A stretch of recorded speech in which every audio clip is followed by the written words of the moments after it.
अस्सलाम वालेकुम। इस वीडियो में मैं आपको डेरिवेशन के रूल्स बताऊंगी। जो पहला रूल है वो है constant rule.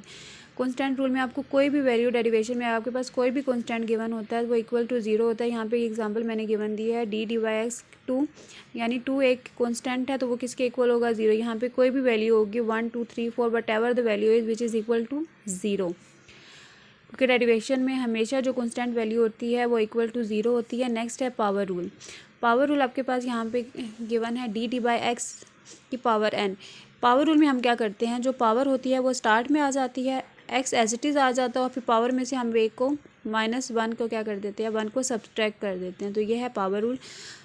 Sum rule. Sum rule में आप क्या करते हैं, f(x) + g(x), यानी ये x और ये y की कोई भी वैल्यू यहाँ पे होगी तो पहले आप जो पहला नंबर है उसका आप डेरिवेटिव फाइंड आउट करेंगे। d/x फॉर एग्जांपल 4x आता है, यानी अगर यहाँ पे आपके पास आता है d/x और आपके पास यहाँ पे 4x है, यानी ये x की वैल्यू है। इसके बाद आपके पास आता है d/x 5x। तो ये आपके पास एक वैल्यू होगी। आपने क्या करना है, आपने पहले एक वैल्यू का आपने क्या करना है, डेरिवेटिव लेना है, तो विच इज़ इक्वल टू 4। उसके बाद आपने क्या करना है, आप प्लस का साइन एज इट इज़ आएगा, आपने सेकंड वैल्यू का आपने डेरिवेटिव फाइंड आउट कर लेना है, जो क्या है 5। इस तरह आपने जो सम रूल है वो सिंपल आपके पास ऐसे ही। डिफरेंस रूल वो भी सेम एज इट इज़ होगा। यहाँ पे जो डिफरेंस का एक क्या है, सिर्फ आपने यहाँ पे माइनस ऐड कर देना, बाकी एज इट इज़ होगा। 4 अगर x है तो बस यहाँ पे जो प्लस की जगह यहाँ पे माइनस का साइन आ जाएगा, तो ये आपके पास डिफरेंस का रूल आ जाएगा। नेक्स्ट है प्रोडक्ट रूल। प्रोडक्ट रूल में आप क्या करते हैं, आपके पास जो फॉर एग्जांपल ये x की वैल्यू है और ये y की वैल्यू है, ठीक है। पहली वैल्यू आप एज इट इज़ लिखते हैं,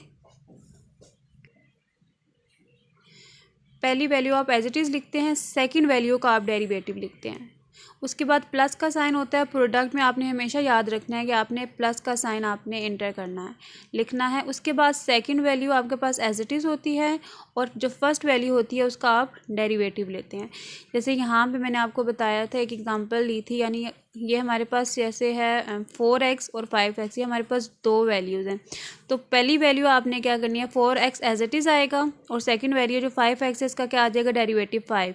उसके बाद क्या आएगा कि 5x एज इट इज़ आ जाएगा और जो नेक्स्ट जो वैल्यू है उसका आपके पास क्या आ जाएगा, डेरिवेटिव आ जाएगा, और आपने प्लस का साइन इसमें एंटर करना है। नेक्स्ट है कोशेंट रूल। कोशेंट रूल यानी हम इसमें डिवाइड करते हैं, ये आपके पास x की वैल्यू है, ये आपके पास y की वैल्यू है।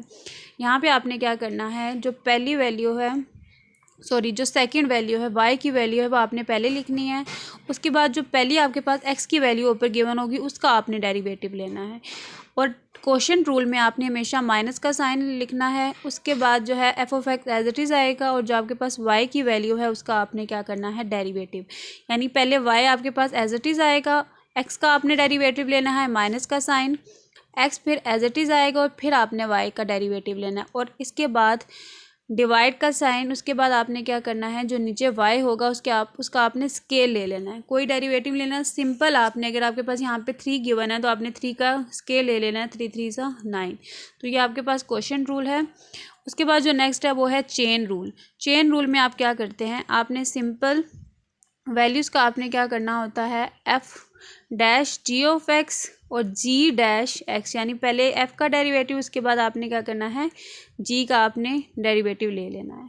पहली वैल्यू का derivative x multiply by y, x का derivative multiply by y and y का डेरिवेटिव मल्टीप्लाई बाय x। तो ये आपके पास डेरिवेशन के रूल्स हैं।